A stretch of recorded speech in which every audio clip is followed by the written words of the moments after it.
You know what's interesting? Your weakest finger might actually be your secret weapon. If you're starting guitar later in life, I'll bet your pinky feels frustrating, weak, uncoordinated, maybe even uncontrollable. But you know what? After years of teaching, I've come to realize that in most cases, the pinky's not the problem. It's your hand position. Today, I'm going to show you what's really causing that weak feeling and give you an instant fix. A specific exercise that works with your natural hand mechanics, and most importantly, a practice approach that prevents soreness and actually accelerates your progress. Stick around, this part's crucial. I've been teaching guitar for 40 years, and every single student who followed this approach has been able to turn their pinky from weakness to powerhouse. To start, let me show you why your pinky feels weak. The real culprit is something most guitarists never think about. Think of your hand like a nutcracker. When you position the walnut properly at that hinge point, you can crack it with just a little effort. But try to crack that same nut at the other end, and you'll struggle no matter how hard you squeeze. Your hand works exactly the same way. Try this with me right now, and go ahead and do this with me. Take your hand and move each finger one at a time towards your thumb. Feel that strength, that natural grabbing strength?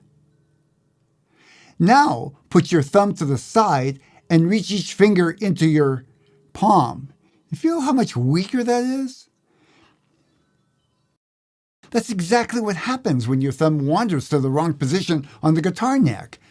Here's how to position your hand for maximum pinky strength. Place the guitar neck directly between your thumb and your fingers, like you're gently grasping it. Keep your thumb in the middle of the back of the neck, not hanging over the top.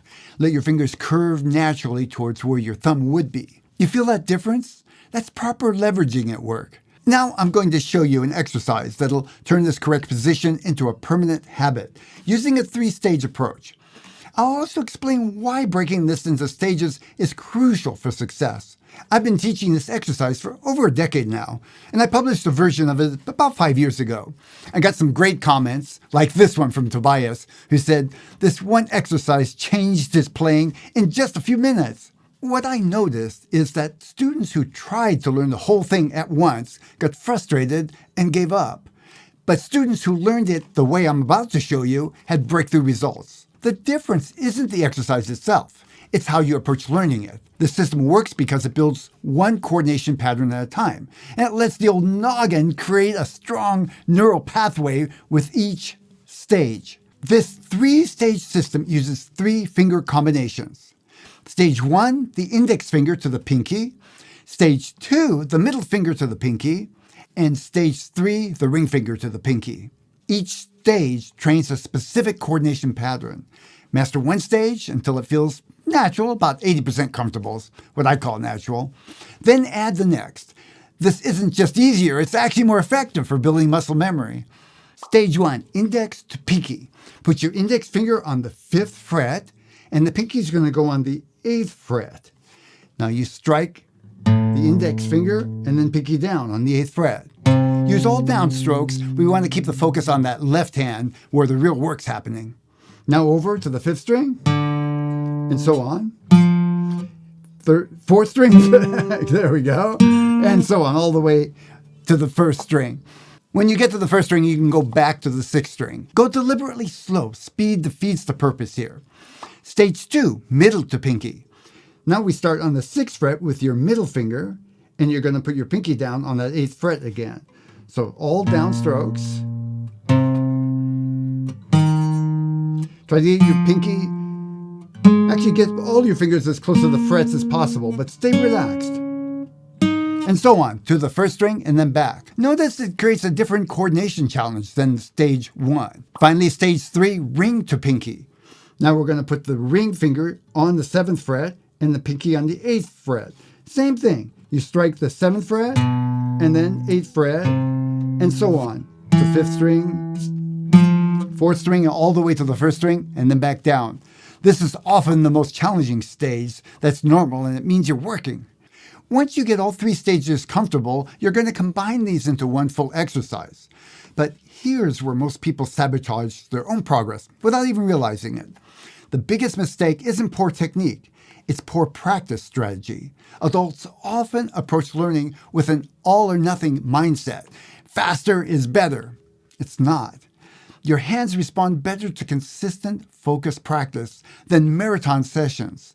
I've seen students make more progress with 5 minutes twice a day than others who practice for hours straight. Here's your smart practice schedule. Duration is from 3 to 6 minutes maximum per session. That's it. Frequency, twice daily if possible. Morning and evening work perfectly. Pace, deliberately slow. Think walking pace. Just keep it under control. Listen to your body. Slight muscle awareness afterward, perfect. It's working. Sharp pain or excessive tension, stop immediately. Take a rest. The secret timing, practice right before you work on your songs and your chords. This exercise prepares your hands for everything else you'll be playing, and it'll make your entire practice session more effective. So you might be wondering why this schedule works. Isn't more better? Well, actually, your brain consolidates new motor skills during rest periods between practice sessions. 2 short sessions gives your brain 2 opportunities to strengthen those neural pathways. When you're ready, the complete exercise flows all 3 stages together, creating one comprehensive coordination builder. Here's the full sequence. Start with the index finger to the pinky, that's 5 to 8 fret. Then middle finger to pinky, that's 6 to 8 fret. And then ring finger to pinky, that's 7 to 8 fret. All downstrokes.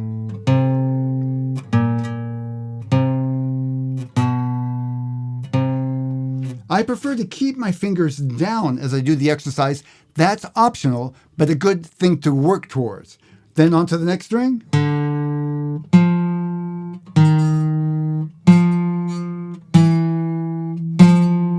And so on. Progress through all the strings to get the first string and then back down. If you find that you're moving through this exercise quickly and want an extra challenge, you can start incorporating down-up picking or alternate picking with your right hand. But this is completely optional. The downstroke approach gives you everything you need for building a solid pinky coordination. The real payoff, within about 2 weeks of consistent practice using this approach, you'll notice your pinky naturally coordinating better in chord changes and in single note passages. That's when your guitar playing starts feeling natural and becomes much more enjoyable. If you've worked through even one stage using this proper hand position, you've made significant progress, and you're going to find yourself a more confident guitar player for doing this. Here's something that might surprise you. Even with a stronger, more coordinated pinky, many guitarists still struggle with smooth chord transitions. The missing piece isn't strength or coordination. It's a specific timing technique that most teachers never talk about. Watch my next video where I'll show you the finger sequencing method to transform those chord transitions. You'll be surprised how much easier this is.